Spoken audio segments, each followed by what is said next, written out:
But what they did discover, what they have just it's so fascinating to me when you look at like the caduceus, which very clearly resembles the double helix of DNA, and how it's closely associated with some of these images of larger beings holding little smaller people with tails. Like, what the fuck is that? Like this idea of genetic engineering, of taking lower primates and introducing human or alien DNA into these lower primates to create modern humans. I don't know what to think about that. It sounds ridiculous, but if we found a planet, like let's say we exist in this state right now, and we evolve without getting hit in the head by a big rock from space for another 1,000 years or another 10,000 years. Let's get really fucking crazy. Just imagine how far we could come if we don't blow ourselves up. Yellowstone doesn't explode. We live another 10,000 years, and we jet off into the cosmos and find some planet with a bunch of dumb monkeys on it. You don't think we would splice our DNA into those dumb monkeys just to say, listen, I think you guys could do better. You could be like us. We're going to give you a little bump.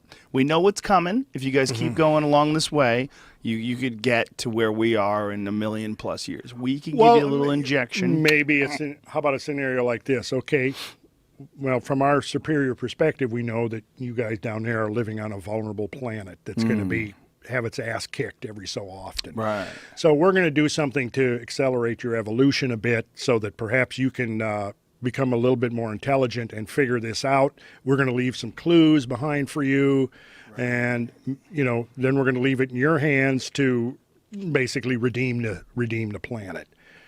It's amazing how often people just will completely dismiss any ideas like that. But yet we clearly we're very advanced in compared to life on Earth, but clearly we're advancing into the solar system at the very least with robots. We haven't really been doing manned space trips anymore, but we're sending a lot of fucking robots. Yeah. We're sending satellites. We're sending all these things to go around other planets and take images. We're sending robots that land on Mars to rove around and take photos and soil samples and send information back through the sky to Earth. I mean, that's pretty fantastic it's stuff. Well, imagine if you tried to describe this to somebody 100 years ago. They'd go, get out of here. Yeah. This is outrageous. I don't even want to hear such ridiculous talk. Yeah.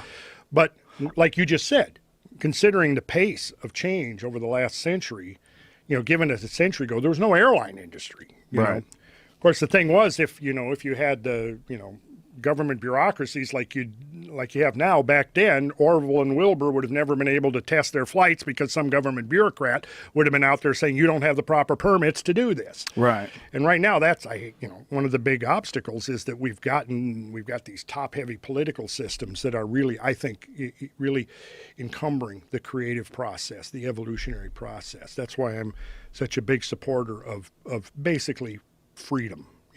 Getting back to the idea of individual liberty, because I think the upside of people being free, of course there's a cost to freedom and there's going to be a downside to it. But the upside, I think, again, is so much greater than the downside that let's do it. Well, that's what the internet is showing. The internet it represents freedom, the ability to freely distribute information. This show itself would have never existed. This podcast could not have existed without something like the internet. No one would have ever given me a show.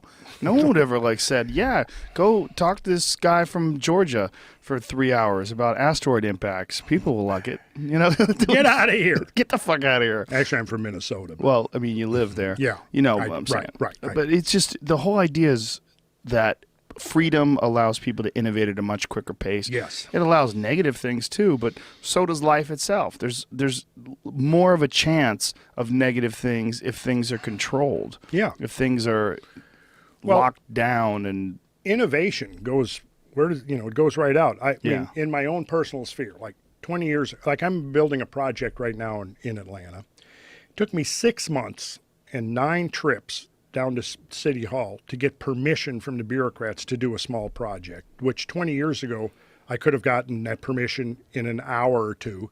20 years before that, I would not have even needed permission from anybody. You've got your own house, you want to do this, your neighbors don't care, we'll do it. See? Right. So this is what my experience there. Multiply that by millions across the board. You know, it's like, you know, it's going to get to the point where, you know, do we dare breathe out without a permit because we're exhaling carbon dioxide? You know? Right.